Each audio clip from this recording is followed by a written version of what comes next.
السلام عليكم حبيباتي، غنشارك معكم هاد التحلية أو فلون صراحة اللي كتجي زوينة بزاف. كنحضروها بالتفاح. التحلية 2 تفاحات مع نصف لتر حليب، عطاتني كيف كتشوفوا هادوك ربعة ديال الكؤوس. صراحة التحلية كتجي زوينة بزاف البنات، أنا كل عام كنديرها كل صيف أو كل رمضان، كيعجبني نشاركها معكم. صراحة اللي هي كتجي مختلفة بزاف على التحليات اللي غير النشا والحليب أو الفلو اصطناعي، وأنا من عشاق التفاح صراحة. نتوما الكمية اللي بغيتيو ديروها راه كتضاعفوا، مثلا عندكم متر الحليب كديروا 4 ديال التفاحات أولا 2 كبار 3. أنا عندي غير غندير غير نص لتر الحليب، درت فيه 2 تفاحات متوسطين كي شفتوا، بلا ما نقشرهم غير غسلتهم ونقيتهم، لأن ملي غنطحنهم غنصفيهم بلا ما نضيعوا عليهم القشرة. مع نص لتر الحليب طحنتهم، غنجيب كاميلة هكا ولا كاسرونة، درت واحد المعلقة ديال السكر لأن غندير معاهم كراميل حلو، معلقة أو بلاش، قبيصة ديال الملح كيف شفتوا، 3 المعالق ديال بودرة النشا، 3 المعالق ديال بودرة النشا مع معلقة ديال السكر اختيارية، مع قبيصة الملح اللي أنا كنديرها ضروري اللي كتبرز لي الحلاوة الطبيعية، كتجي ديك الحلاوة لذيذة ماشي غير السكر. الملح ضروري البنات ديروها في الاشياء اللي حلوه لانها كتفرز لينا واحد المذاق زوين. صافي كتشوفوا الخليط ديال الكشكوشه اللي انا مطحون والحليب مع التفاح، غنخليه على البوطه حتى يطيب على خاطرو، مره مره كنحركو حتى يعقد لينا الخليط ديالنا. التحليه كتجي زوينه البنات، ولو تعقد ولو تكون ثقيله، فاش كتكونوا تاكلوها كتكون فيها واحد الخفه، داك التفاح كيعطي واحد الخفه، كتجي خفيفه لا في الاكل لا على المعده لا على كل شيء. في هاد رمضان ديروها في السحور او الفطور او الوقت اللي فطرتوا بغيتوا تناولوه بالصحه والراحه. بما ان تحليه التفاح غنبقى غادا غير بالتفاح، غندير قطعات هكا صغيورين اللي غنديرهم في الكؤوس لتحت. يمكن لكم تزيدوا معاهم مكسرات، انا ما عنديش في الاكل، ما عنديش مع المكسرات في الاكل كندير داكشي اللي كنرتاح فيه انا في المذاق اللي كنبغي. غناخذ الكراميل البنات اللي سبق شاركت معكم، غنديرو هكايا في القاع ديال الكاس واحد القياس ديال المعلقه. داكشي علاش في الخليط ما درتش السكر لان التفاح حلو، درت غير واحد المعلقه. وما تبقى الكراميل غادي نستعملو في القاع ديال الكاس ونستعملو شويه من الفوق، يعني غتجي حلوه قياسها بلا ما تضيفوا سكر سنيده في الخليط بزاف او ما ديروش كاع.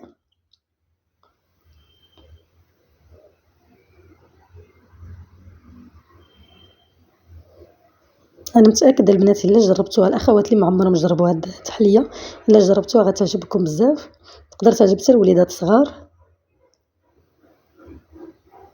لان كتجي خفيفه وكتجي بحال الفلول اللي كيتباع جاهز. ومع الكراميل حنا عارفين الاطفال عزيز عليهم الحلو، عزيز عليهم.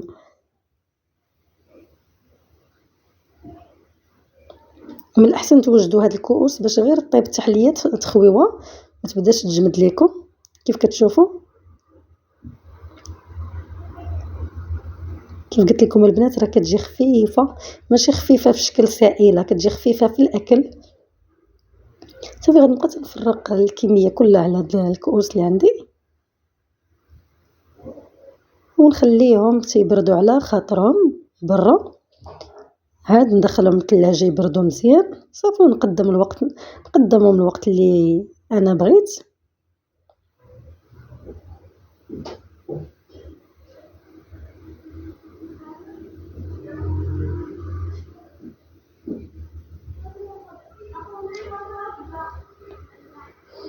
كيف قلت لكم البنات من بعد ما دازت شحال من ساعه وهما محطوطين في الثلاجه، دابا غنقدمهم ان شاء الله في وقيته ديال السحور. خديت التفاح هكاك قطعته حتى هو كيف ما درت في القاع، غندير شويه من الفوق تزيين وفي نفس الوقت ديك التقرميشه ديال التفاح، لان التحليه كلها تفيفيحه. كيف قلت لكم لو بغيتو ديروا مكسرات هكا من الفوق، انا اختاريت شويه ديال الزبيب، العنب العنب الجاف البنات في الدارجه عارفينهم، غير كاينين اخوات من دول اخرى كتصعب عليهم بعض الحوايج كنقولوها. هنا خديت كراميل سخنته شويه باش يجيني هكا خفيف نسقي به من الفوق.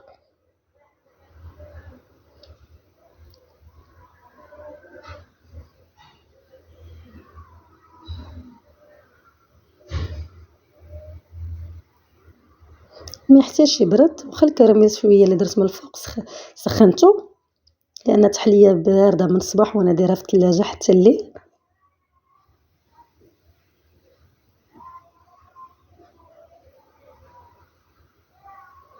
الصراحه البنات زوينه، لا في المذاق لا في الشكل، كيفكم تقدموها للضيوف الا جا عندكم شي حد صراحه تحمر لكم وجهكم.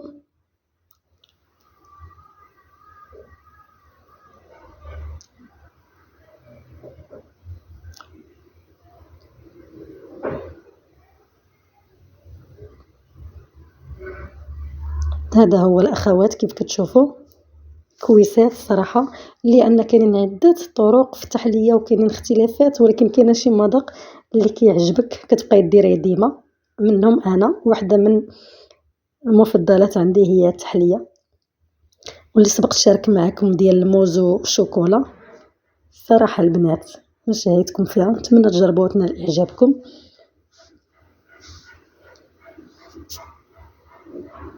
غنذوق معكم.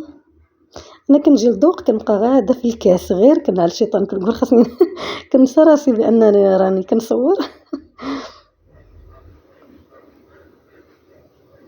هذا هو حبيباتي بالصحه والراحه، الى فيديو قادم ان شاء الله. مع السلامه.